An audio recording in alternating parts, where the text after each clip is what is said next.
come on down to 10 Mile Awendaw and have some Gullah food. Me and my family, we're having a nice little picnic, and we're gonna have barbecued pork, barbecued chicken, potato salad, collard greens. And this is how we Gullah people do it in the Gullah style. The Gullah people migrated from Sierra Leone, and so this is what it's all about today. We call it a little gathering, a family gathering.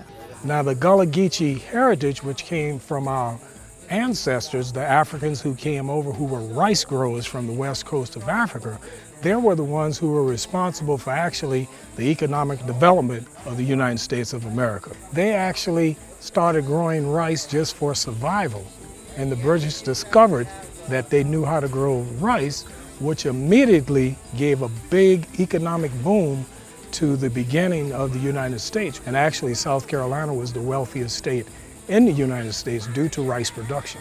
My father built this house from scratch.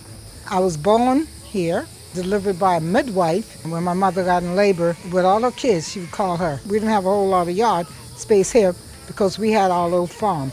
This whole area out here where we would plant tomato, cucumber, corn, string beans, fresh food. The men around in the area, they would go fishing and they would come by, and everything was like really at hand. When you look at frying fish, you look at red rice, you look at the yams, okay, which are the sweet potatoes. You look at the goobers, which are peanuts. Those are things that describe the African meaning for those particular terms or those particular things. When they lived on the plantation, they spoke an African type dialect.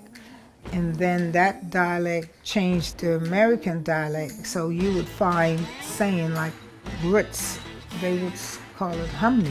The dialect itself is it's more like are you a benya or come ya? As we come here today to feast with the Ascue family and eat and all that, we having a good time, just having a good time with the family here. So that's the way the dialect sounds. If you put it in a romantic sense, more like my brothers and everything down in Jamaica where the ting is right, it's basically the same dialect, it's just a few adjustments.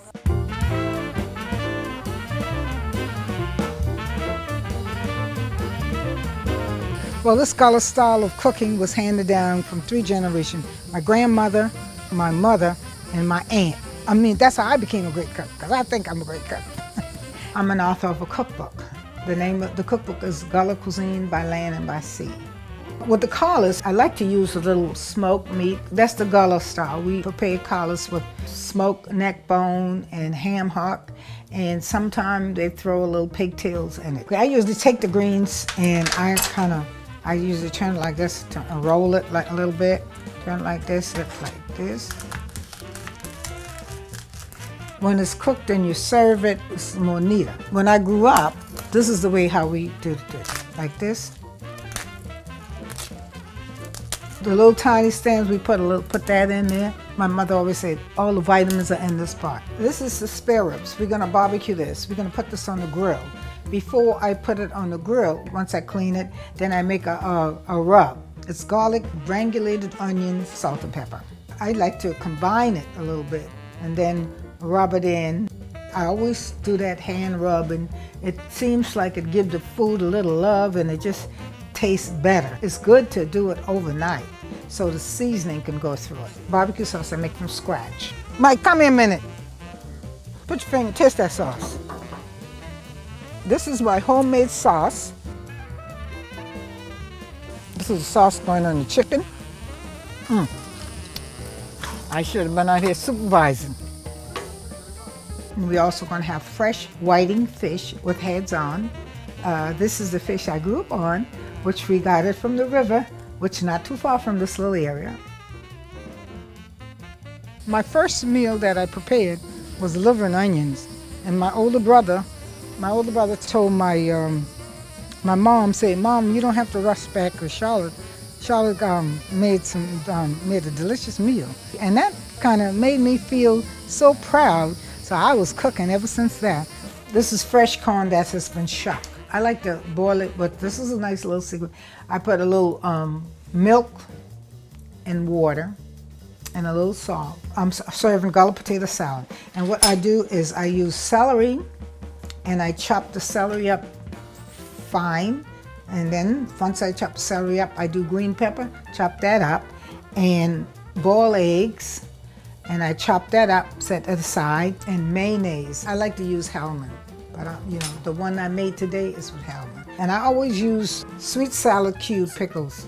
This is how it looks. This is Gullah style. This is how my grandmama made it, my aunt, my mama, now me.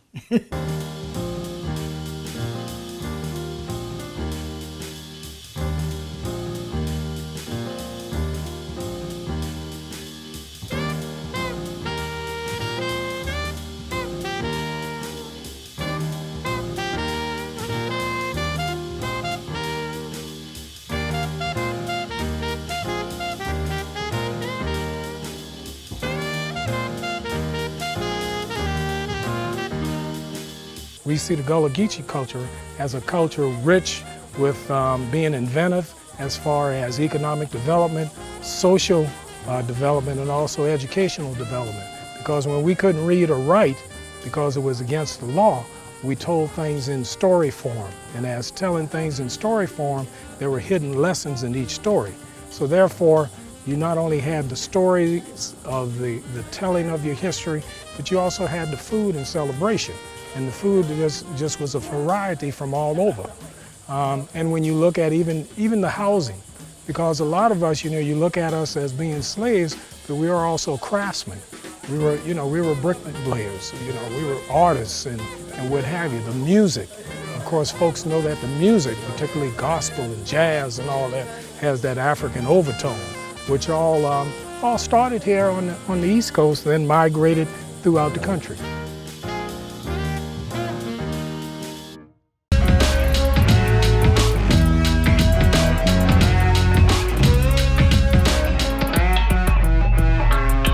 Thanks for watching. For more Bradshaw Live, like and subscribe to our YouTube channel.